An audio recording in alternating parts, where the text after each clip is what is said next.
অন্তরের অন্তরস্থল থেকে আত্মসমর্পণের মতো আত্মসমর্পণ করে যদি তোমার ফয়সালাকে নির্বিঘ্নে মেনে না দেয়, নির্বিঘ্নে মেনে নিতে হবে। কোনো ইশকাল নেই, কোনো সন্দেহ নাই, সঞ্চয় নাই, প্রশ্ন নাই, কিচ্ছু নাই।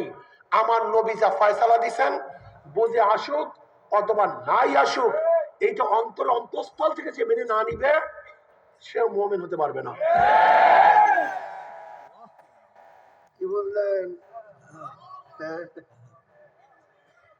এখন বলেন তো, আমরা কয়জন মুমিন আছি, কয়জন এই আয়াতের আলোকে বেঈমান হয়ে গেছি? সব জান্নাতে চলে যায়, সব জান্নাতে টিকেট ধরছে, সব জান্নাতে যাবে, সব জান্নাতে চলে যাবে না। আল্লাহ আল্লাহ রাসূল যেই ফয়সালা দিবেন, অন্তরের অন্তঃস্থল থেকে সেই ফয়সালা না মানা পর্যন্ত কি হবে না? কি হবে না? কি হবে না? আর যে মুমিন হবে না, সে জান্নাতে যেতে পারবে। এবার বলেন তো, ডেমোক্রেসি কি আল্লাহ আল্লাহ রাসূলের বিধান? এটা মানছো কেন? গণতন্ত্র, গণ মানে জনগণ, তন্ত্র মানে কি? যার ইংলিশ হলো ডেমোক্রেসি। ডেমোক্রেসি এটা গ্রিক শব্দ। ডেমো মানে জনগণ, কৃষি মানে আইন। ডেমোক্রেসি জনগণের আইন। আর আল্লাহ বলছে ইনিল হুকমা ইল্লা লিল্লাহ, আইন কার? তুমি মানেছো জনগণের, আর আল্লাহ কে? আল্লাহ। কারটা মানবা? তুমি মানছো কি জনগণের? তা আমি মুমিন থাকবা কিভাবে? কি ভাই আমি বলছি নাকি কোরআন বলছে? বলেন। আল্লাহ বলেন আতিউল্লাহ ওয়া আতিউর রাসূল, ইতাআত করো আল্লাহর, ইতাআত করো রাসূলের। তুমি যে ইতাআত করছো তোমার নফস এবং শয়তানের এবং তোমার লিডারের, কি করবা কও? দোষ আমাদের না তোমাদের? আমি জানি না। আমাদেরকে শত্রু মনে করো কেন? আমরা তোমাদের সবচেয়ে বড় বন্ধু। আচ্ছা, এখানে যারা আছে সবাই আখিরাতকে বিশ্বাস করেন না? আচ্ছা, আখিরাতে বিশাল একটা মিজান হবে, পাল্লা হবে, বিশ্বাস করেন না? আল্লাহর সামনে দাঁড়ায় হিসাব দিতে হবে, বিশ্বাস করেন না? ফুলসিরাত পাড়ি দিতে হবে, বিশ্বাস করেন না? আচ্ছা বলেন তো, আপনি যে লিডার, যে নেতা মানছেন, এই নেতা কি একদিন এই বয়ান করছে এই কাজ করো, মুগত ইমানের সাথে হয়ে যাবে?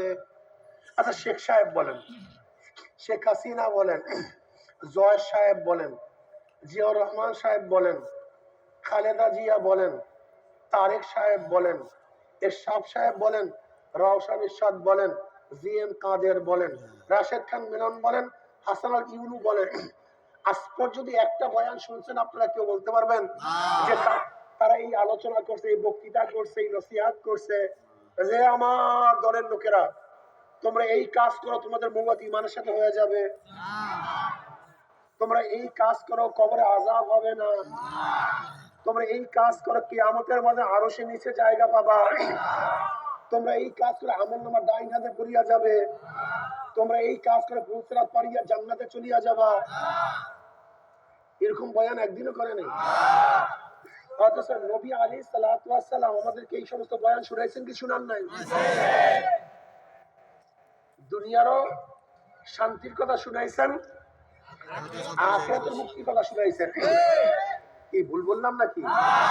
নবী আলাইহিস সালাতু ওয়াস দুনিয়াতে নাই, আসেন আবু বকর রাদিয়াল্লাহু তাআলা আনহু, দুনিয়ার শান্তির কথাও শুনাইছেন, আখিরাতের মুক্তির কথাও নাই তিনি। ওমর রাদিয়াল্লাহু তাআলা আনহু, দুনিয়ার শান্তি আখিরাতের মুক্তি।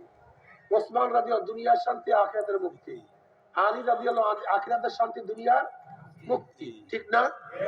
দেখেন, তাদের যারা অনুসারী, তাদের যারা, তারা দুনিয়ারও শান্তি আখিরাতেও শান্তি।